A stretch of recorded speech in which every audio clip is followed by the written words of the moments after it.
Hello students, मैं राजेंद्र जायसवाल आपके लिए एक नया वीडियो करंट इलेक्ट्रिसिटी का जो कि रेजिस्टेंस का पार्ट 3 है, कॉम्बिनेशन ऑफ रेजिस्टेंस का वो किया हूँ। इससे पहले में हम लोगों ने मिक्स कॉम्बिनेशन का कुछ हम लोगों ने डिस्कस किया था रेजिस्टेंस का। We will further extend that. तो चलिए एक और सर्किट लेते हैं। क्वेश्चन हम लोग का वैसा ही रहेगा, फाइंड द इक्विवेलेंट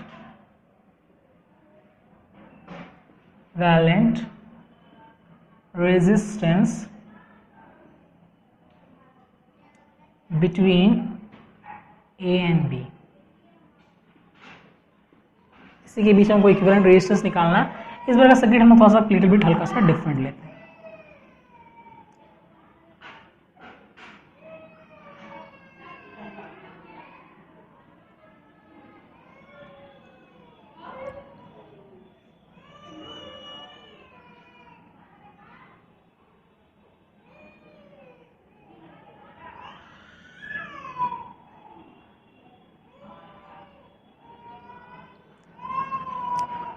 सपोज ये मेरा पॉइंट है A and this is my capital A, this is my point A and this is my point B। ठीक है, we need to find the equivalent resistance between A and B। ठीक है, चलिए हम उसका नाम दे दे रहे हैं थोड़ा बहुत। ये मेरा है R1, ये मेरा है R2, this is my R3, ये मेरा है R4 and this is R5। ठीक है, तो मैंने कुछ इस तरह से नाम दिया। ठीक है, तो ये देखिए ये सर्किट थोड़ा सा आपको कॉम्प्लिकेटेड लग रहा होगा। ठीक है, ए और बी के बीच में निकालना है इक्विवेलेंट रेजिस्टेंस आपको। बट अगर हम क्या करें, थोड़ा सा इसको हम अगर खींचे, मैंने इसको अगर इस पॉइंट को, इस ए पॉइंट को पकड़ कर हम थोड़ा सा घींच दे इस साइड में, ठीक है, तो सर्किट में कुछ चेंज नहीं आएगा। बस हम क्या करेंगे, इस टर्मिनल को मतलब इसको खींचेंगे, तो खींचने से कुछ इस तरह का दिखेगा आपको। देखिए मैं तो बना ही रहा हूँ।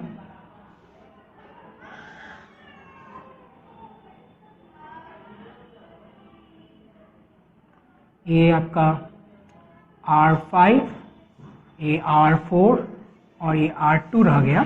मैंने इस A पॉइंट को यहाँ पर खींच दिया, खींच कर मैंने पॉइंट A को यहाँ पकड़ दिया। और तो एक तो पार्ट मेरा, एक पार्ट जो है R3 वो यहाँ पर कनेक्टेड होगा, और दूसरा पार्ट जो कि R1 है, दूसरा पार्ट जो कि R1 है वो यहाँ पर कनेक्टेड होगा। ठीक है, और ये मेरा पॉइंट B है। तो देखिए ध्यान से, हम प्रीवियस वाले ड्राइंग जिससे पहले वाले वीडियो में लास्ट जो मैंने बताया था, एकदम सिमिलरली उसी वाले पहुंच गए जहां पर, ठीक है, मेरे आउटसाइड के रेजिस्टेंस है R2, R1, R2, R3, R4, middle का रेजिस्टेंस था R5। अगर यहां पर भी वही कंडीशन प्रिवेल कर रहा है, R1/R2 इक्वल्स R3/R4, अगर वही कंडीशन हमारा सेटिस्फाइड हो रहा है अगर यहाँ पर इन केस, तो हम यहाँ पर क्या कर सकते हैं, तो यहाँ का पोटेंशियल डिफरेंस, यहाँ का पोटेंशियल डिफरेंस एक जैसा होने के कारण, ठीक है, no current will flow through R5, so R5 can be neglected.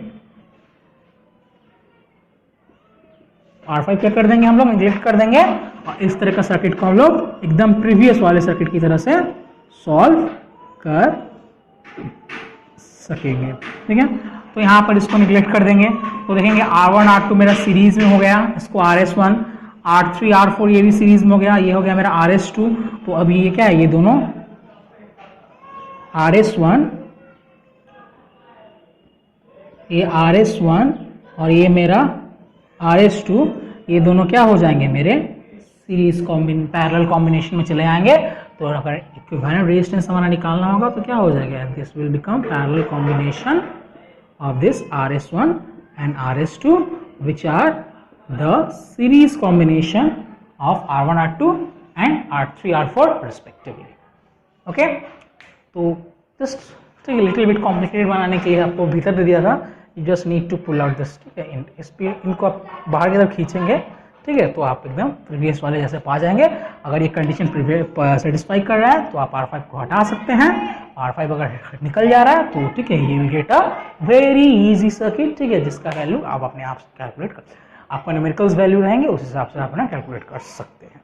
Okay, चलिए इसी को बेसिस करके हुए हमने एक थोड़ा सा कॉम्प्लिकेटेड सर्किट अगर हम लेने की कोशिश करें, एक कॉम्प्लिकेटेड सर्किट अगर हम लें, तो मेरे ख्याल से नोट करते चल रहे होंगे आप। चलिए, बहुत अच्छी बात है। चलिए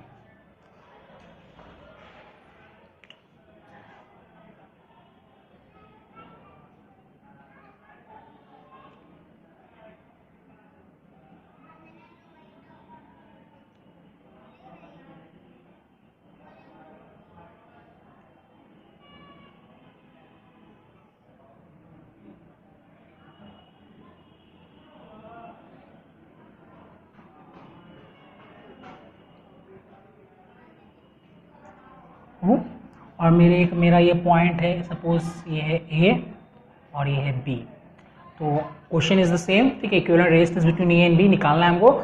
हम लोग यहाँ पर सिंप्लिसिटी के लिए सबका रेजिस्टेंस आर ले लेते हैं। All resistance are taken to be R ले लेते हैं, ठीक है। तो हमको निकालना है।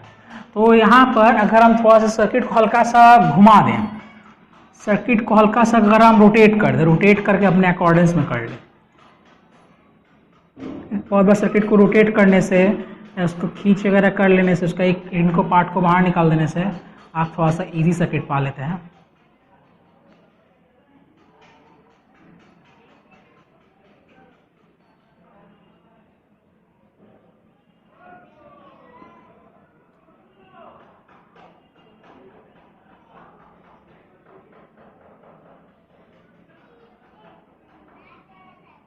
देखिए ये मेरा पॉइंट हो गया। सिमिलरली सर्किट हम लोगों ने पा लिया, सबका resistance each have resistance value are.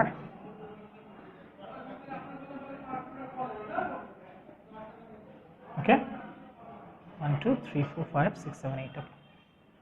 ये मेरा पॉइंट है, पॉइंट भी देखिए मैंने इसको क्या कर लिया, हल्का सा ऐसे इसको, ठीक है, कर लिया। रोटेट कर देने के बाद हम देख रहे हैं कि अब जस्ट ऊपर वाला में देखा जाए, जस्ट ऊपर वाले सर्किट में देखें, इस वाले पोर्शन को देखें, तो अगर ये मेरा R1 है, ये R2 है, ये R3 है और ये R4 है, तो यहाँ पर क्या हो रहा है, मेरा पहले ऊपर वाले केसेस में R1/R2 जो कि 1 आ रहा है क्योंकि इन दोनों का रेशियो 1 आएगा, R3/R4 इनका रेशियो 1 आएगा, तो ये R5 को आप निगलेक्ट कर सकते हैं। सिमिलरली केसेस यहाँ पर भी लगा सकते हैं। तो आपके पास जो सिंप्लीफाइड वर्जन आ जाएगा सर्किट का, या कन्वर्टेड सर्किट जो आपके पास आ जाएगा, कम्स आउट टू बी क्या हो जाएगा, वो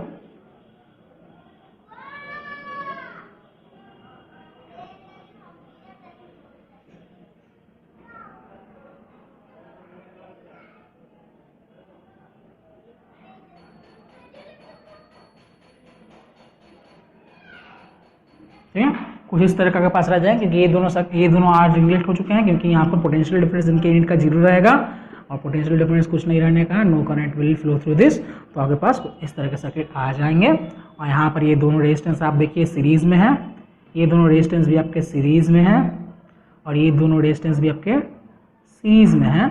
और अल्टीमेट जो आपके पास अगेन एक सिंप्लीफाइड सर्किट आएगा, जहाँ पर तीनों रेजिस्टेंस RS1, RS2 और RS3 which are the series combination of, ठीक है, resistance R to R and R, they are in parallel combination, and to find the equivalent resistance R equivalent पाने के लिए क्या करना पड़ेगा, 1/RS1, 1/RS2 और 1/RS3 करके, ठीक है, उनका रेस्पेक्टिवली इनवर्स लेना होगा, ठीक है। तो हमारे पास निकल आएंगे वैल्यूज, ठीक है। तो यहाँ पर क्या हो जाएगा, यहाँ पर RS1 कितना हो जाएंगे, यहाँ पर सब RS का वैल्यूज कितना हो जाएगा, ये 2 हो जाएगा, 2R, ये भी 2R और ये भी 2R।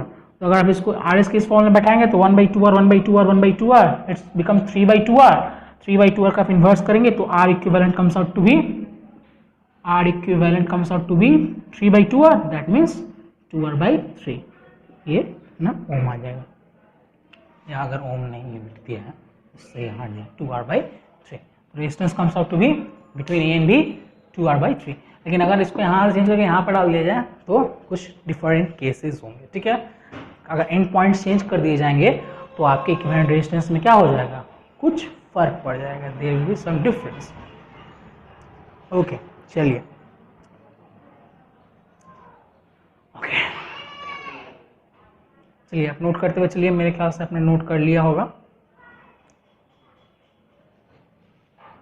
तो पहले मेरे पास ये था, मैंने इसको घुमाकर ऐसा कर दिया, फिर मैंने वो R1/R2 R3/R4 का रेशियो को देखा, तो R5 के बीच में जो पार्ट था उसको निगलेक्ट करके मैं इस सर्किट पे पहुंचा, जहां पर ये 2R, ये 2R और ये 2R सब सीरीज में है और उनका सीरीज कॉम्बिनेशन क्या है, पैरेलल में है, ठीक है। और पैरेलल का हमने निकाला तो आगे 2R/3।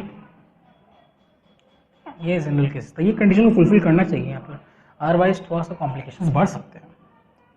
ओके चलिए move to the next one.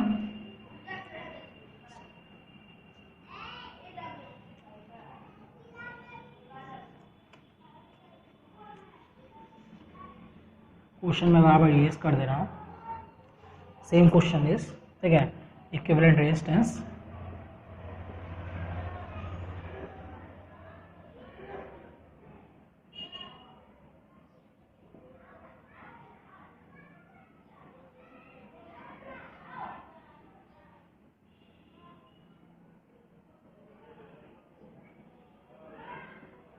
ठीक है, ए एम बी के बीच में इक्विवेलेंट रेजिस्टेंस निकालना है। तो हमारे पास वो ये 3 रेजिस्टेंस है, देखने में तो ये बहुत अच्छा लग रहा है क्योंकि ये सब हमको देख रहे हैं सीरीज में है, लेकिन अब हम थोड़ा कठिनाई डालेंगे, कठिनाई को बढ़ाते हुए आगे बढ़ रहे हैं। तो इस तरह का सर्किट को हमने डिस्कस कर लिया था, लेकिन इस बार थोड़ा कठिनाई बढ़ा है, यहाँ पर भी एक रेजिस्टेंस को इंक्लूड कर दिया जाए, ठीक है। यहाँ भी एक रेजिस्टेंस को हम इंक्लूड कर दे रहे हैं, उनके नाम दे दे रहे हैं हम लोगों ने। आउटसाइड के रेजिस्टेंस का नाम R2, R1, R2, R3, R4 रखा, और इनसाइड के रेजिस्टेंस का नाम हमने R5 रख दिया। तो अगर हम इसको करें, अगर हम इस सर्किट को क्या कर सकते हैं, कन्वर्टेड सर्किट, सिंप्लीफाइड सर्किट जो हम बोल सकते हैं, इसको कुछ ऐसे भी लिखा, देखिए हम कैसे कर रहे हैं इसको। हमें लेट मी ड्रॉ वंस, बना लेने दीजिए हमें।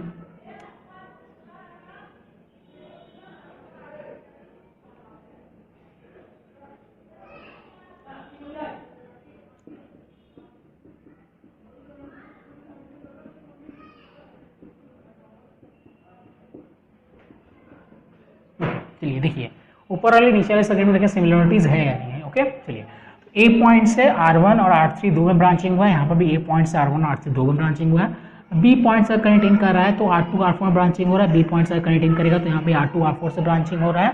और यहाँ पर R5 किसी से कनेक्टेड है, R1 का एंड पॉइंट है उससे कनेक्टेड है, और R4 के एंड पॉइंट से कनेक्टेड है, तो R1 के एंड पॉइंट से R4 के एंड पॉइंट यहाँ पर भी कनेक्टेड हो रहा है। ऑब्वियसली R3 भी यहाँ पर है, R2 भी यहाँ पर है, तो R5 मिडिल में चला है। तो ऊपर वाले नीचे वाले सर्किट में कंपैरिजन करें तो सेम बातें हैं।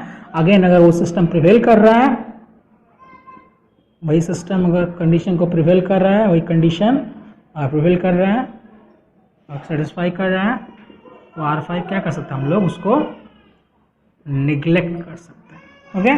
तो R5 को निगलेक्ट कर देंगे। अगर हो रहा है R1 R2 आपके सीरीज में चले आएंगे और उसके साथ ये सीरीज में चला आएगा और दोनों फिर पैरेलल में चले आएंगे, प्रीवियस जैसा करना है आपको, ठीक है। अगर हमें यहाँ पर एक न्यूमेरिकल का कुछ फिगर ले करें, कुछ न्यूमेरिकल वैल्यूज ले करें, न्यूमेरिकल वैल्यूज ले करने की जरूरत नहीं है, मेरे ख्याल से आप लोग समझ चुके होंगे। चलिए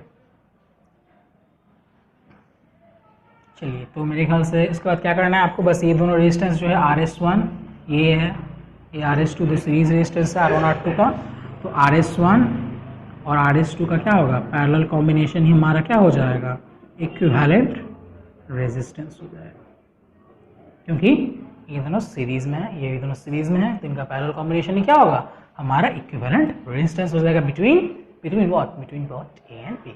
अगर हम बी को चेंज कर दे रहे हैं तो ऑब्वियसली इक्विवेलेंट रेजिस्टेंस का वैल्यू भी क्या हो जाएगा, चेंज हो जाएगा, अगर हम इन पॉइंट्स को चेंज कर रहे हैं। चलिए moving to the next one, next question की तरफ मूव करते हैं हम लोग। ये थोड़ा सा अच्छा क्वेश्चन है, ये आपके क्वेश्चन एग्जाम से पूछते ही हैं। चलिए इसको डिस्कस करते हैं। तो पहले हम तो चलिए इजी लेते हैं, ठीक है, पहले एक इजी क्वेश्चंस को ले करते हैं, उसके बाद ठीक है हम हार्ड की तरफ मूव करते हैं। पहले इजी क्वेश्चन लेते हैं हम लोग, पहले एक इजी क्वेश्चन से शुरुआत करते हैं। Start with easy question.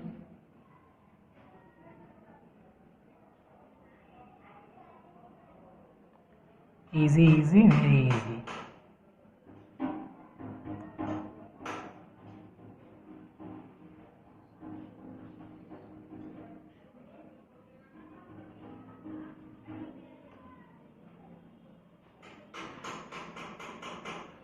चलिए तो यहाँ पर मैंने एक रेजिस्टेंस का एक सर्किट लिया, ठीक है, इसका मैंने पॉइंट दे दिए, चलिए कैपिटल ए बी दे दे रहे हैं, A B C and D.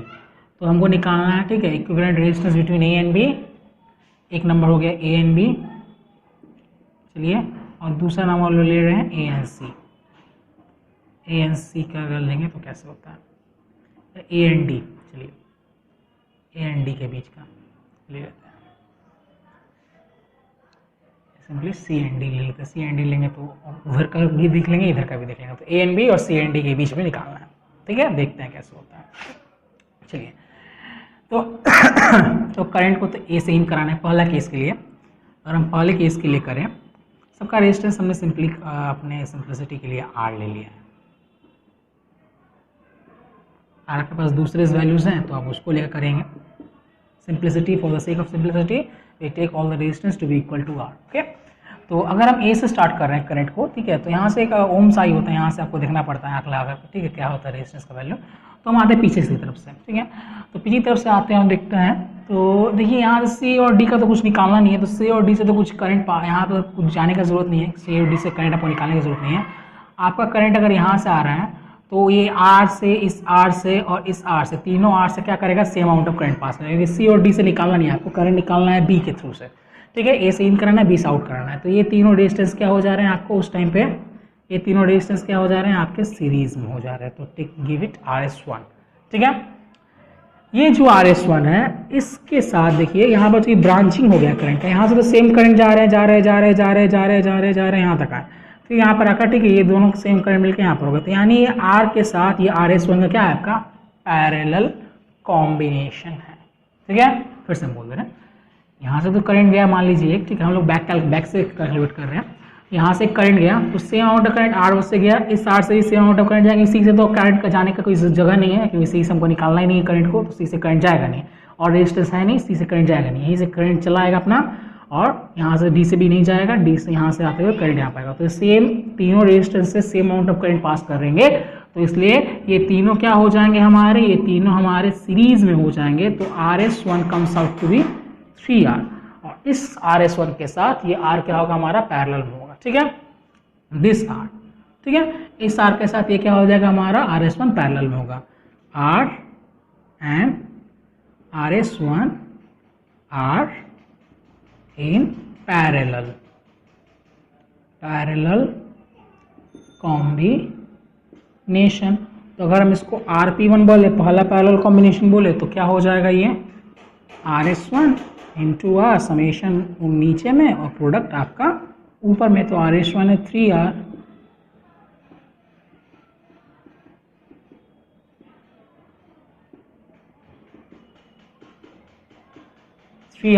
By 4, ठीक है, 3R/4।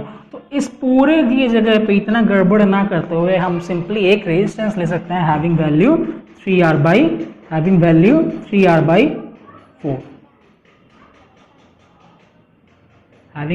3। मेनली ये मेंस के एग्जाम के क्वेश्चंस में डिस्कस कर रहा हूँ आपसे, तो देखते चलिएगा। तो इस पूरे के जगह पर हम एक रेजिस्टेंस ले सकते हैं जिसका वैल्यू क्या हो जाएगा 3R/4, और अदर्स क्या हो जाएंगे हमारे R हो जाएंगे।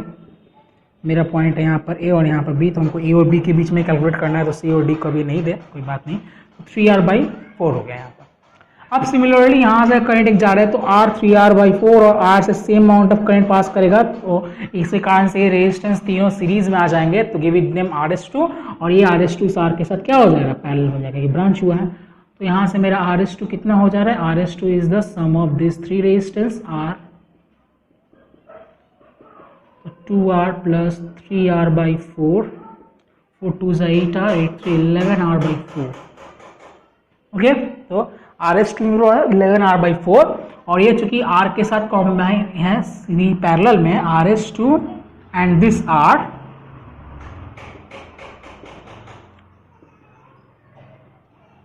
इन पैरेलल कॉम्बिनेशन में है। तो यहाँ पर मेरा इनका पैरेलल कॉम्बिनेशन का वैल्यू कितना आ जाएगा, दोनों का प्रोडक्ट ऊपर में, दोनों का सम नीचे में। तो प्रोडक्ट अगर करें तो 11R/4 इंटू R, और नीचे में सम आ जाएगा 11R/4 plus R, it's comed out to be what. अगर RP2 का हम कैलकुलेशन करें यहाँ पर, तो it's 11R² into 15R/4, 4 cancel out each other, R से R² कर जाएगा, तो कितना आ रहा है मेरे पास 11R/15। तो अब इसके जगह पर we will remove this by 11R/15 ठीक है, 11R/15 से हम इसको फिर से रिमूव कर सकते हैं। तो अगेन अगर हम सिंप्लीफाइड सर्किट ड्रॉ करें, अगेन हम सिंप्लीफाइड सर्किट एक ड्रॉ करें तो इट लुक्स लाइक कैसा होगा ये, इट लुक्स लाइक अगर हम सिंप्लीफाइड सर्किट अगर ड्रॉ करें यहाँ पर, तो यहाँ पर ये तो R रह रहे हैं, इसकी जगह पर मेरा आ जा रहा है 11R/15। ये मेरा पॉइंट है A, ये मेरा पॉइंट है B। अब क्या हो जाएगा, मेरे को A और B जो पॉइंट्स हैं ये देख रहे हैं कि यहाँ से करंट जा रहा है, तो same amount of current will pass through all this resistance. तो ये क्या हो जा रहा है, तीनों रेजिस्टेंस मेरा क्या हो जा रहा है, सीरीज में हो जा रहा है। तो R इक्विवेलेंट क्या हो जा रहा है, इन तीनों का सम। ठीक है, तो कितना हो जाएगा ये 41R/15, that's mean 211/15 Om, 11R sorry 11R 211/16R। ठीक है, R इंटू में रहेगा प्लस या 41R/15 भी लिख सकते हैं सिंपली आप। तो इसका ये मेरा आंसर होगा इक्विवेलेंट रेजिस्टेंस, जो कि है R equivalent between A and B, A and B के बीच का है। ठीक है, अगर हम C एंड D के बीच का काम करें, C और D के बीच का काम हम देखें कैसे होता है। तो फर्स्ट फिर से आई मेक क्लियर, फिर से मैं एक बार बोल दे रहा हूँ, ये तीनों रेजिस्टेंस सेम करंट पास करेगा, तो उस सेम करंट पास करने के कारण this three resistance are in series, call it RS1। तो RS1 comes out to B 3R। इस RS1 के साथ ये R क्या है, हमारा पैरेलल में है, तो उसका पैरेलल कॉम्बिनेशन का वैल्यू कितना आ जा रहा है 3R/4। तो हम इस चारों रेजिस्टेंस के बदले में एक रेजिस्टेंस अज्यूम कर सकते हैं having magnitude 3R/4। Similarly case फिर से करेंगे तो ये सिंप्लीफाइड सर्किट एक बन चुका है। सिमिलरली केस वही चलेगा, ये R 3R/4 और ये R again R series, same current pass कर रहा है अमाउंट करंट। तो RS2 का वैल्यू क्या हो जाएगा 11R/4, और इस R के साथ क्या है, पैरेलल में है, तो पैरेलल का करने का उनका वैल्यू कितना आ जाता है 11R/15, और 11R/15 क्या हो जाएगा, फिर इस 4 की जगह पे रिप्लेस कर जाएगा ultimate R 11R/15 and R are in series combination. ठीक है, then R equivalent comes out to be just sum of them 14R/15। Okay, this comes out to be R equivalent between A and B। Now let's calculate between C and D। Okay, so I am omitting this, not question but answer solution. I think you have noted down. Okay, चलिए, तो इस बार मैं इसके भीतर में जो मैंने गड़बड़ी किया इसके भीतर मिटा दे रहा हूँ। तो आपको जिस तरफ से कैलकुलेशन करना है, आई मीन टू से, मान लीजिए आप यहाँ से देख रहे हैं ओम साइड, तो आप बैक से आ सकते हैं। अगर मैं इस तरफ से देखूँ, C और D के बीच का कैलकुलेशन करूँगा, C और D के बीच का कैलकुलेशन करूँगा, 2 नंबर कर रहा हूँ मैं इस बार, C और D के बीच का कैलकुलेशन करूँगा, तो यहाँ पर अपना ओम साइड रख के देखूंगा। ठीक है, तो C और D कैलकुलेशन करने के लिए हम बैक से कर सकते हैं। तो देखिए, चूंकि यहाँ से इस रेजिस्टेंस मैंने यहाँ पर कोई करंट आया, तो वो करंट क्या करेगा, इससे पास नहीं करेगा, क्योंकि हमको A से तो आउट करंट करना नहीं है। सिमिलरली यहाँ से कोई करंट आएगा तो B से नहीं पास करेगा, क्योंकि वो B से करंट आउट नहीं करना है। We need to put the current into, ठीक है, from point C and out from the point D। तो ये दोनों रेजिस्टेंस हमारे लिए कुछ, ठीक है, नहीं होंगे, जो कि फर्स्ट केस में थे। अब देखिए, सिमिलरली ये तीनों रेजिस्टेंस हमारे सीरीज में आ जाएंगे, कॉल इट RS1। इसके साथ ये R पैरेलल में हो जाएगा, तो RS1 comes out to B 3R, और RP1 जो कि पैरेलल कॉम्बिनेशन है RS1 एंड R का, वो हम लोगों ने कैलकुलेट किया था कुछ देर पहले ही। ये कितना आया था हमारा, कैलकुलेट करके देख ही लेते हैं फिर से। It comes out to be 3R²/4R means 3R/4। इस पूरे की जगह पे हम क्या बैठा सकते हैं, एक रेजिस्टेंस बैठा सकते हैं having value 3R/4, C and D, this one is R। Okay, तो इस R और ये 3R/4 देखने से पता चल रहा है, ठीक है, इस चारों की जगह पे हमने क्या बैठा दिया, इनका सीरीज पैरेलल कॉम्बिनेशन में मिक्स्ड वैल्यू 3R/4 बैठा दिया। हम सिंपली देख रहे हैं कि ये R 3R/4 और ये R क्या है, हमारा सीरीज में है। तो इस बार अगर हम निकाले R equivalent between C and D, it comes out to be R plus 3R/4, this means 11R/4। ठीक है, तो C और D के बीच में इक्विवेलेंट रेजिस्टेंस है 11R/4, बट हमने देखा था कि A और B के बीच में कितना है, 41R/15। चलिए, moving to the next question. तो यहाँ पर था, ये क्वेश्चन में हमारा था कि जब सर्किट इनफाइनाइट ना हो, ठीक है। सर्किट देखिए 1 टर्न 2 टर्न 3 टर्न के बाद जाकर स्टॉप हो गया। अगर मेरा सर्किट इनफाइनाइट रहा तो if my circuit becomes infinite, I mean to say that, चलिए मिटा ही दे इसको, सर्किट मेरा इनफाइनाइट हो गया। मैं यहाँ बस एक वैल्यूज एज्यूम कर ले रहा हूँ, न्यूमेरिकल वैल्यूज से करके आप अपने घर पे इसको सॉल्व कर सकते हैं। चलिए इस बार कुछ ऐसा ले लेते हैं।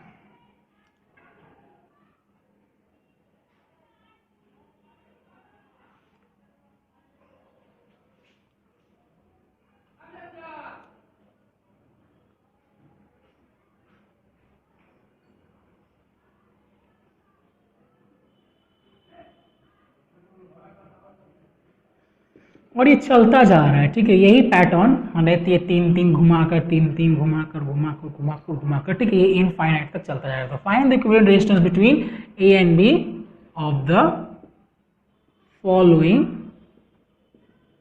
Infinite circuit. ये अगर इनफाइनाइट हो मतलब कहीं खत्म ना होने वाला हो। इससे पहले वाले में तो 3 के लिए किया था, तो 3 के लिए तो देखिए थोड़ा सा लंबा कैलकुलेशन करना पड़ा। सोचिए इनफाइनाइट के लिए कितना लंबा कैलकुलेशन करना पड़ेगा, ठीक है। For the sake of simplicity हम लोग इसको आर ही ले रहे हैं, सबका वैल्यू और आपके पास कोई डिफरेंट न्यूमेरिकल्स फिगर है तो आप उसको भी ले कर सकते हैं, कोई बात नहीं, ठीक है। सेम पैटर्न इज रिपीटेड, ठीक है। याद है यहाँ पर ये जो पैटर्न रिपीट हुआ है इसी को हम लोगों ने, ठीक है, इनफाइनाइट टाइम्स क्या कर दिया, रिपीट कर दिया। इसी पैटर्न को हम लोगों ने इनफाइनाइट टाइम्स, ये 3R जो है इसी को हमने इनफाइनाइट टाइम्स रिपीट किया हुआ, ठीक है। तो अब कैसे कर सकते हैं इसको, तो ये बहुत सिंपल केस है, ठीक है। देखिए अगर तो ये R R R यही pattern R R R R R R फिर से एक R R R बनेगा, यही पैटर्न हमारा रिपीट हुआ है इनफाइनाइट टाइम्स। अगर हम इनफाइनाइट में से एक बंद भी कर दें, एक इनफाइनाइट में से एक बंद भी कर दें तो इनफाइनाइट में से एक निकल जाने से कोई फर्क नहीं पड़ेगा। यानी ये फिर से मेरा, अगर इसको हम बंद कर दे रहे हैं तो ये फिर से मेरा जो मेरा R इक्विवेलेंट ऑलरेडी आना चाहिए फिर से वही है, क्योंकि इनफाइनाइट वाले पार्ट में यही वाला स्ट्रक्चर इनफाइनाइटली टाइम्स रिपीट हुआ है। अगर हम इसको बंद कर दें तो बाकी भी इनफाइनाइट टाइम्स बचेंगे। तो मेरा जो R इक्विवेलेंट आने का बात था, अगर हम इसको छोड़ के भी कैलकुलेट करें तो R इक्विवेलेंट मेरा उतना ही आना चाहिए। यही क्योंकि ए और पॉइंट बी को इस पे कंसिडर किया जाए तो ये R R R फिर R R R फिर R R R R R R चलता रहेगा। तो मेरा इक्विवेलेंट रेजिस्टेंस भी वही आना चाहिए, क्योंकि इनफाइनाइट वाले पार्ट में से अगर एक खत्म हो जाए तो कोई चेंजेस नहीं आएंगे। तो हम लोग क्या कंसिडर करेंगे, तो हम लोग सॉल्यूशन करते समय इसका अगर हम बनाएं, ठीक है, तो इसको कैसे बना सकते हैं। हमने तो एक लिया और बाकी जो था हमने R इक्विवेलेंट ले लिया, क्योंकि मैं देख रहा हूं कि अगर मैं इसको एक बार मुझ हटा दूं, ठीक है, तो बाकी सब पूरा ही R इक्विवेलेंट बनाएंगे, क्योंकि एकदम सेम सर्किट अगर रिपीटेड, अगर हम एक को मिटा दे रहे हैं एक को मीट कर दे रहे हैं तो पूरा सेम सर्किट हम पा रहे हैं। तो ये जो बन रहा है ये मेरा R इक्विवेलेंट होगा, क्योंकि A और B के बीच का ही दिखाया है। तो R इक्विवेलेंट है तो R इक्विवेलेंट क्या हो रहा है, इस R के साथ सीरीज पैरेलल में कॉम्बिनेशन है तो पैरेलल में कंबाइन कर देंगे, ठीक है। तो अब मेरे पास सर्किट क्या हुआ, कुछ सिंपल बना, ठीक है, बहुत हद तक सिंपल बन गया, बहुत हद तक। जहां पर ये R और R इक्विवेलेंट देखने से पता चल रहा है different amount of current will pass through them when the current pass through here, तो ये दोनों क्या हो जाएंगे, आपके पैरेलल में हो जाएंगे। तो here R this R and R equivalent are in parallel combination. तो पैरेलल कॉम्बिनेशन में है तो अगर हम RP1 निकाल दे तो कितना हो जाएगा, ये R इंटू R इक्विवेलेंट, ठीक है, plus R plus R equivalent, okay, तो RP1। तो यहाँ से अगर हम कैलकुलेट करें, इसको हम फिर सिंप्लीफाई करें,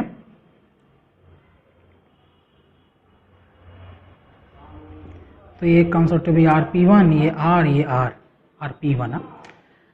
इसका वैल्यूज क्या होंगे, R इक्विवेलेंट के बराबर ही होंगे, ठीक है। ये मेरा पॉइंट है A, ये मैं सिंप्लीफाइड सर्किट लिख रहा हूँ, बाहर में सिंप्लीफाइड सर्किट लिख नहीं रहा हूँ। तो RP1 जो आया तो मैं देख रहा हूँ कि RP1 और R, ठीक है, इनका सीरीज कॉम्बिनेशन क्या हो जाएगा, इनका सीरीज कॉम्बिनेशन तो इक्विवेलेंट रेजिस्टेंस देगा, जो कि मेरा ऑलरेडी क्या है, R इक्विवेलेंट है। सो क्या लिख सकता हूं मैं, R plus RP1 plus R, ये तीनों सीरीज में से अमाउंट ऑफ करंट क्या करेगा, पास करेगा। ये किसके बराबर हो जाएंगे, he is the equivalent resistance between A and B which is R equivalent. हम लोगों ने कंसीडर कर लिया था R इक्विवेलेंट। तो आर प्लस आर तो 2r हो गया, rp1 को रख दीजिए, r into R equivalent by R plus R equivalent equal to R equivalent, ये EQ है, EQ।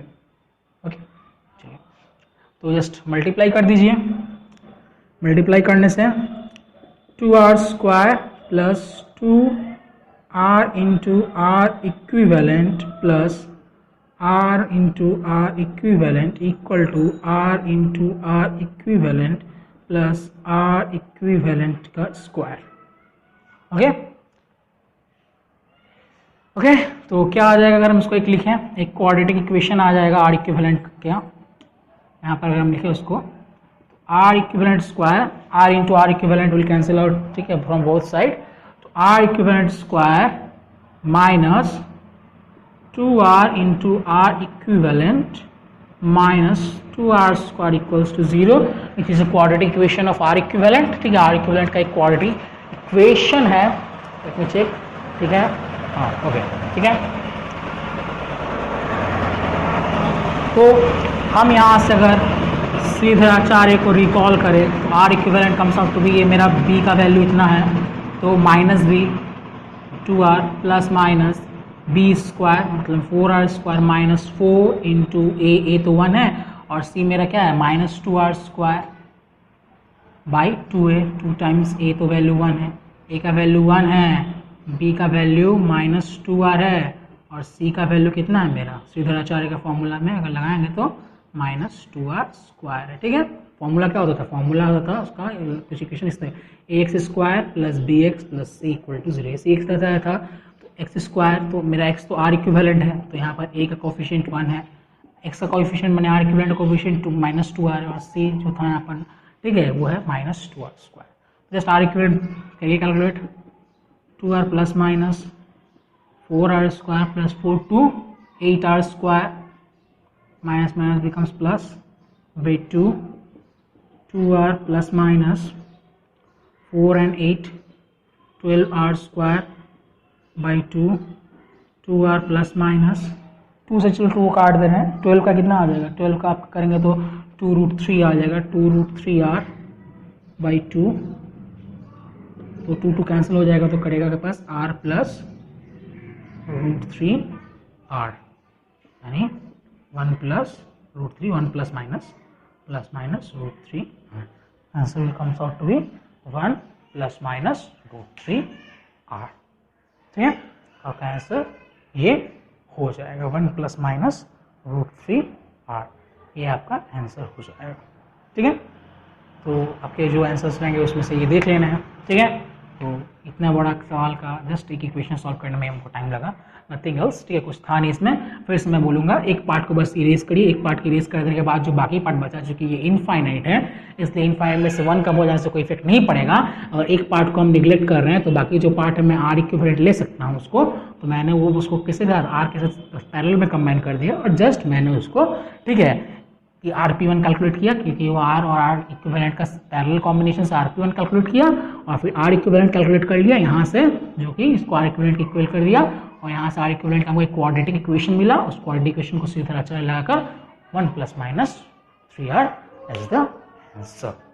ओके, चलिए, तो मेरे ख्याल से आपने नोट कर लिया होगा, आप ये नोट करते चल रहे होंगे, नोट कर लीजिए जल्दी से। चलिए, तो हम लोगों ने अच्छे खासे कुछ सर्किट्स देखे, मेनली आपके मेंस के एग्जाम्स के लिए अच्छे खासे रहेंगे, नीट वगैरह के एग्जाम्स में भी। चलिए, वीडियो को ज़्यादा से ज़्यादा लाइक करें, शेयर करें, अगर आप चैनल पे न्यू हैं तो सब्सक्राइब करें, ठीक है, और कमेंट भी करें। और हम लोग के ऑनलाइन बैचेस शुरू होने वाले हैं, ठीक है, और शुरू हो ही चुके हैं, ठीक है, ऑफलाइन बैचेस शुरू होने वाले हैं, शुरू हो ही चुके हैं, तो आप उस पर, ठीक है, कॉन्टैक्ट नंबर दिया गया है डिस्क्रिप्शन में, आप उसको कॉल करके, ठीक है, आप यहाँ पर ऑफलाइन पढ़ने के लिए भी आ सकते हैं। Okay, thank you class, see you next time.